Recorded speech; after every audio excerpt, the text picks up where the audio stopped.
Hi friends, welcome to Priya sorry world. இன்றைக்கி கிளாஸில் நம்ம பார்க்க போகிறது half load stitch type 1. So இந்த ஸ்டிச்சுக்கு ஃபஸ்ட்டு ஒரு கொம்பு டிசைன் போட்டுக்கிறோம். ஸோ கொம்பு டிசைனில் டபுள் சைடு நீங்கள் மார்க் பண்ணிக்கோங்க. மார்க் பண்ணிவிட்டு நம்ம ஆல்ரெடி ஒரு பட்டன் ஹோல் ஸ்டிச் ப்ராக்டிஸ் பண்ணியிருந்தோம் இல்லையா? ஸோ அதே மாதிரி தான் இப்போ போட போகிறோம். கொஞ்சம் டிஃப்ரெண்ட் இருக்கும். ஸோ அதில் கடைசி வரைக்கும் கீழே இழுப்போம். இதில் அந்த லாக் பண்ணாமல் நம்ம இழுக்காமல் அப்படியே அதை லூஸாக விட்டுட்டு அடுத்த ஸ்டிச்சு போடுவோம். இப்போ பாருங்கள், உங்களுக்கு நான் சொல்கிறேன். ஸோ பட்டன் ஹோல் ஸ்டிச் மாதிரியே தான் போடணும். பட் நாம் கீழே இழுத்து லாக் பண்ணக்கூடாது. இப்போ நான் மேலே குத்திட்டு கொண்டுட்டு வரேன்.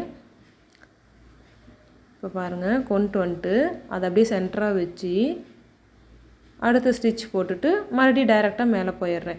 ஸோ லைட்டாக நமக்கு அந்த நடுவில் ஒரு நாட்டு விழுது இல்லையா? அந்த நாட்டு விழுறப்ப நம்ம டைட் பண்ணாமல் அப்படியே லூஸாக விட்டுட்டு அடுத்த ஸ்டிச் நம்ம போயிடணும். நான் சொல்கிறது உங்களுக்கு புரியும்னு நினைக்கிறேன். புரியலைன்னா வீடியோவை மறுபடியும் ஒரு தடவை பாருங்கள். நான் ஒரு தடவை ஸ்டிச் பண்ணிவிட்டு மேலே அதை அப்படியே கீழே கொண்டு ஸ்டிச் பண்ணுறேன். மறுபடியும் அடுத்து டைரெக்டாக மேலே போயிடுறேன்.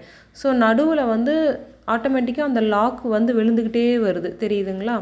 ஸோ இந்த லாக்கை நம்ம டைட் பண்ணக்கூடாது. டைட் பண்ணாமல் அப்படியே லூஸாக விட்டுட்டு அடுத்தடுத்த ஸ்டிச் நம்ம போட்டுக்கிட்டே போகணும்.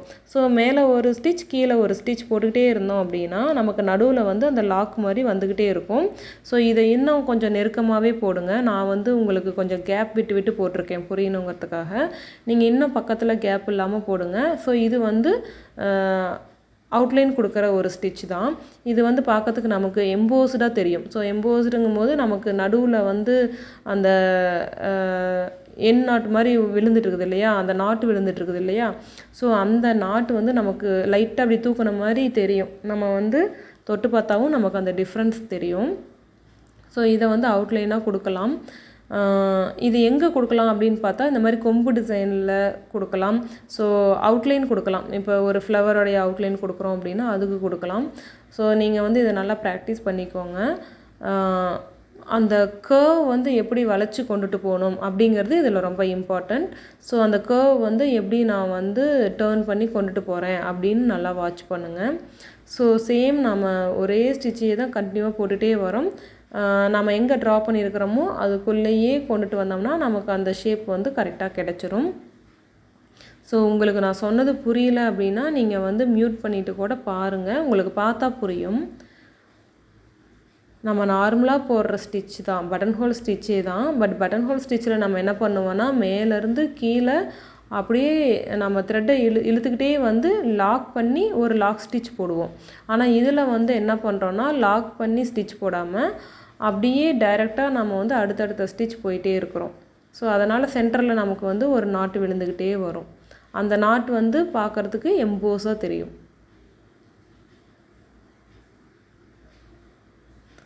ஸோ ஆல்ரெடி நம்ம நிறைய ப்ராக்டிஸ் பண்ணிட்டோம். அதனால் இந்த ஸ்டிச்சு கஷ்டமாக இருக்காதுன்னு நினைக்கிறேன். நீங்கள் நல்லா ப்ராக்டிஸ் பண்ணியிருப்பீங்க. ஸோ நாம் நிறைய ஷேப்பில் ப்ராக்டிஸ் பண்ணி பார்த்துட்ருக்கோம். அதனால் நமக்கு நல்லா ப்ராக்டிஸ் ஆகிருக்கும். இது நமக்கு கஷ்டமாக தெரியாது. போட்டு பாருங்கள். ஸோ இதுக்கு ஹோம்ஒர்க் இருக்குது, ஹோம்ஒர்க்கும் பண்ணி பாருங்கள். ஸோ இது உங்களுக்கு நல்லா புரிஞ்சிருச்சு அப்படின்னா அடுத்து ஹாஃப் லோட் ஸ்டிச் டைப் 2 புரிஞ்சிடும். ஸோ டைப் 1 டைப் 2 ரெண்டுமே டோட்டலாக வேறு மாதிரி இருக்கும், ஒரே மாதிரி இருக்காது. ஸோ டைப் 1 நல்லா கவனமாக பார்த்து ப்ராக்டிஸ் பண்ணிடுங்க. ஸோ அடுத்த கிளாஸில் டைப் 2 பார்க்கலாம். அதுவும் ரொம்ப இம்பார்ட்டண்ட்டான ஸ்டிச் தான். ஸோ 2 ஸ்டிச்சையுமே கவனமாக பார்த்துட்டு நீங்கள் எல்லா ஷேப்லேயும் ப்ராக்டிஸ் பண்ணிவிட்டு ஒரு டிசைன் கம்பல்சரி போட்டு பாருங்கள்.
ஓகே, நம்ம ஃபினிஷ் பண்ணிட்டோம்.